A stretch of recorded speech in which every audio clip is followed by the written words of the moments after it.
Teori klasik dalam perdagangan internasional. Teori perdagangan internasional klasik adalah teori yang berdasarkan pada kekayaan negara akibat kepemilikan sumber daya alam yang dimiliki, atau dihitung dari jumlah ekspor yang lebih banyak daripada impor. Teori klasik yang pertama ada teori kemanfaatan absolut atau absolute advantage Adam Smith. Yang kedua ada teori kemanfaatan relatif atau comparative advantage D.S. Mill. Yang terakhir ada teori neoklasik. Teori kemanfaatan absolut atau absolute advantage Adam Smith. Negara melakukan perdagangan internasional dengan negara lain. Jika negara tersebut memiliki keunggulan mutlak atau absolute advantage, maka negara tersebut akan melakukan ekspor dan mengimpor barang-barang yang tidak memiliki keunggulan mutlak atau absolute disadvantage. Comparative advantage, kemanfaatan relatif, D.S. Mill.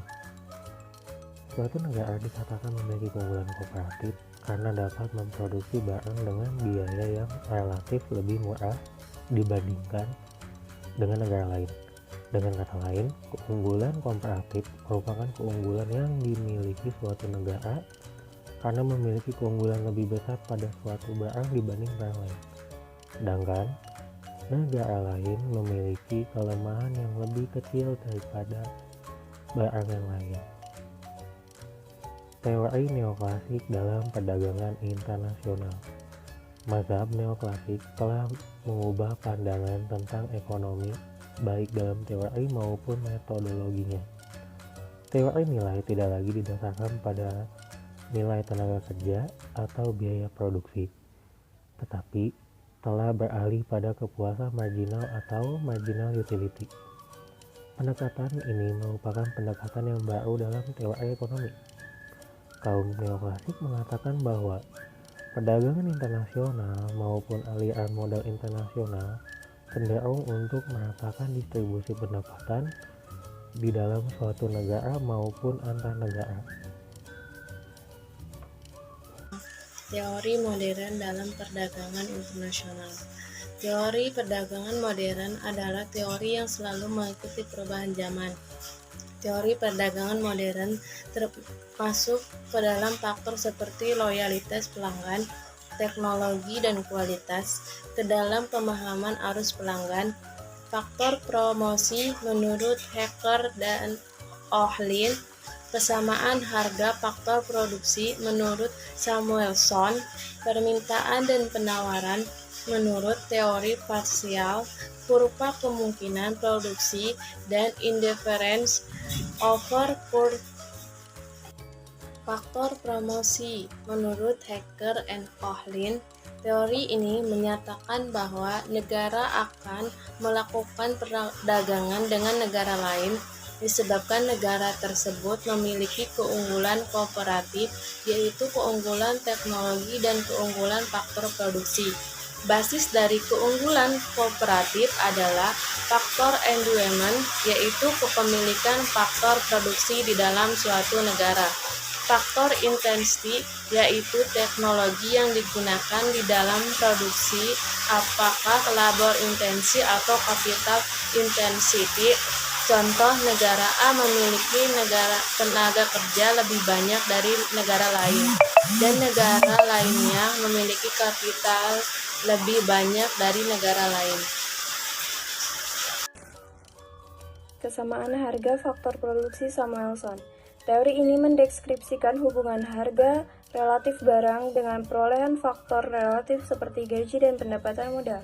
Teori ini menekankan bahwa perdagangan bebas saling menggantikan sekalipun tidak sempurna untuk perpindahan faktor antara negara dan menjelaskan dampaknya terhadap harga faktor produksi.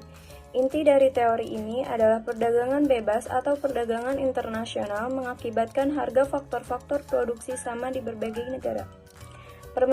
Permintaan dan penawaran teori parsial.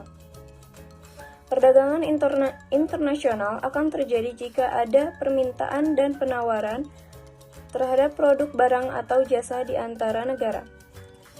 Asumsi teori permintaan dan penawaran, persaingan sempurna, faktor produksi tetap, tidak ada ongkos angkut, kesempatan kerja penuh, tidak ada perubahan teknologi, produksi dengan ongkos yang menarik, tidak ada capital flight. Kurva kemungkinan produksi indifference. Ekonomi internasional terjadi tergantung anggapan tentang ongkos alternatif yang digunakan. Dua kondisi yang diperhatikan yaitu constant cost dan increasing cost. Produksi possibility curve atau PPC menunjukkan kemungkinan kombinasi output yang dihasilkan suatu negara dengan sejumlah faktor produksi secara full employment. Yang kedua, bentuk PPC akan tergantung pada asumsi tentang opportunity cost. Offer curve. Pada dasarnya, kurva tawar-menawar atau offer curve suatu negara memperlihatkan seberapa banyak suatu negara bersedia menyediakan komoditi ekspornya untuk memperoleh komoditi impor dalam jumlah tertentu. Dengan kata lain, bahwa kurva tawar-menawar dari suatu negara memperlihatkan sejauh mana ketersediaan negara itu mengimpor dan mengekspor pada berbagai tingkat harga relatif yang tengah berlaku. Investasi langsung luar negeri (FDI). FDI (Foreign Direct Investment) atau investasi langsung luar negeri adalah salah satu ciri penting dari sistem ekonomi yang kian mengglobal. Ia bermula saat sebuah perusahaan dari satu negara menanamkan modalnya dalam jangka panjang ke sebuah perusahaan di negara lain. Dengan cara ini, perusahaan yang ada di negara asal biasa disebut home country bisa mengendalikan perusahaan yang ada di negara tujuan investasi, biasa disebut host country, baik sebagian atau seluruhnya.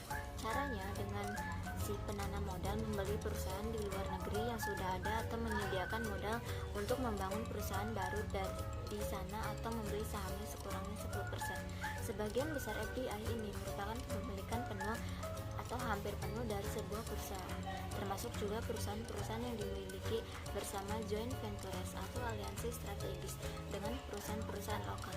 Joint ventures yang melibatkan 3 pihak atau lebih biasanya disebut sindikasi atau syndicate dan biasanya dibentuk untuk proyek tertentu seperti konstruksi skala luas atau proyek pekerjaan umum yang melibatkan dan membutuhkan berbagai jenis keahlian dan sumber daya. Istilah FDI biasanya tidak mencakup investasi asing di bursa saham, ekonomi politik dan perdagangan internasional. Menurut Robert Philpin, ekonomi politik dan perdagangan internasional adalah hubungan paralel dan saling interaksi antara negara dan pasar di dunia modern menimbulkan ekonomi politik. Menurut Adam Smith, ekonomi politik dan perdagangan internasional adalah cabang ilmu negarawan atau legislator yang digunakan sebagai panduan untuk manajemen perekonomian nasional secara bijaksana. Ekonomi politik dan perdagangan internasional terdapat 3 pendekatan utama, yaitu 1. Nasionalisme, 2. Marxisme, 3. Liberalisme. Kebijakan perdagangan internasional. Kebijakan perdagangan internasional terdiri dari 2 bidang, yaitu bidang ekspor dan bidang impor. Bidang ekspor terdiri dari diskriminasi harga, pemberian premi, dumping, politik dagang bebas, dan larangan ekspor. Tujuan kebijakan perdagangan internasional yaitu menaikkan devisa negara, memenuhi kebutuhan yang ada di negara lain, memperoleh keuntungan internal dan eksternal, memperluas pasar, dan transfer teknologi modern.